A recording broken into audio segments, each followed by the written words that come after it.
question there. It's not right. Yeah.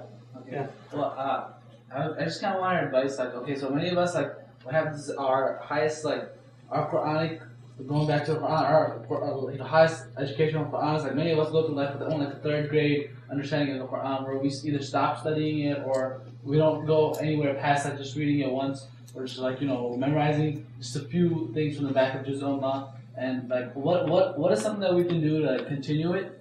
And also, like, what would you set, like by, for example, I not that we should set like limits or anything like that, or boundaries or like stages, but in a way, what would you say, like, okay, by age 10 you should know, by age 10, by age 15 you should like be at this point. Well, like, for some of you, those ships have sailed, right? So might as well just identify milestones instead of age milestones. Because none of your, or very few of your parents here, so. But what I think is the advantage of the Muslim world is that you have scholars that have given really nice lectures on the entire Quran. Explain the Quran to people with proper tafsir in the language of the people. This is an advantage of the Muslim world. People have done this in the Arab world. People have done this in the Indo-Pak subcontinent. This is only beginning to happen in English now. Where, I don't think we are a people of reading as much as we are a people of what? Of listening. And when you listen to something, it sticks. When you read something, you forget. At least that's the case with me. So I think one of the things you guys have to do now, inshallah ta'ala, is to maybe highly encourage your local imams to start halaqat of regular tafsir that are years in commitment, just once a week. And don't worry about quantity of Quran, worry about what? Quality of Quran. Just one passage that you know really, really, really well. You memorize it, you recite it properly, you use it in prayer, you've studied every single word of it, you know its tafsir, you've heard lectures on it, you've asked really hard questions about it, you know so much about this one passage. That's a healthy relationship with the Quran. As opposed to having a shallow knowledge of the whole, or a lot of Quran. That's not as beneficial as having a lot of really good knowledge about a select passage from the Quran. This is one resource I can tell you about. It's not the only resource, and there's some really good stuff out there now, mashallah. I made a 7-year commitment to do a lecture series on the entire Quran. At least as in-depth as I can study on the entire Quran. And I started this about 25 weeks ago. I study a page of Quran a week, and then I I started from Juz Amma because most people memorize Juz Amma. So whatever I've done so far is actually posted online in the free MP3s. There you can get them at bayina.com/stream. They're on the site. So what you could do for starters at least is, okay, so you memorized the surah, let's say Surah Al-Naba, you memorized it. Now you can listen to the lecture on it, listen to whatever tafsirs you have at your disposal on it. Become really thoroughly knowledgeable in one surah. And then when you're done, move on to the next surah. And it doesn't have to be a full-time Sharia degree or Mufassir degree. It's a long-term relationship a Muslim has with Quran. And if it takes a long time to do a little bit of Quran, that's still good. It's still excellent, actually. Because even a little Quran is a transformational experience. It's very, very powerful stuff. It's very potent. Quran is very heavy.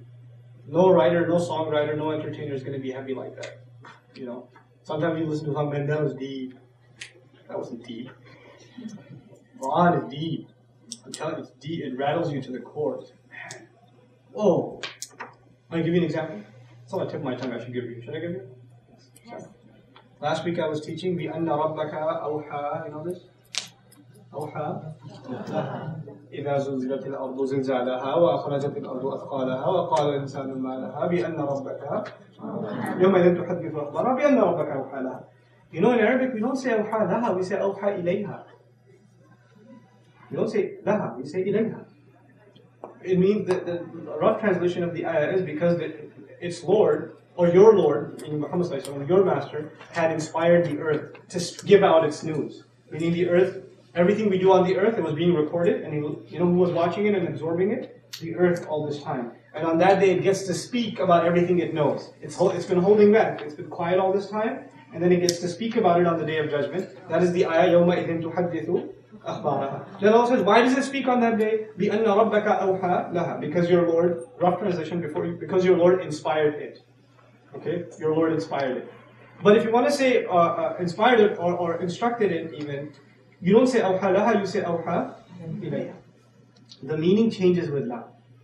The meaning is because your Lord inspired it and gave it permission.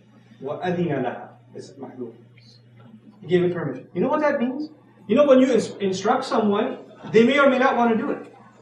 If I tell my daughter, go get me a glass of water, maybe she wants to get it, maybe she doesn't, but she's going to get it because I instructed her.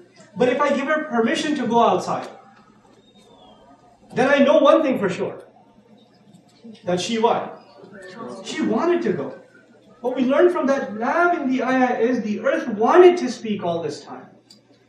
The earth is like, it's been stuffing its stomach with all this nasty news, these secrets that it can't hold, and it's begging Allah, let me speak.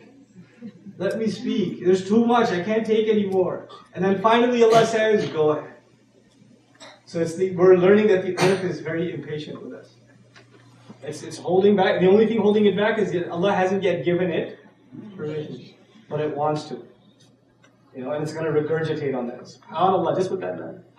It's deep, man. Stuff is deep. You just sit there and you go, whoa. The way you walk the earth now changes. You take it easy. It changes your attitude.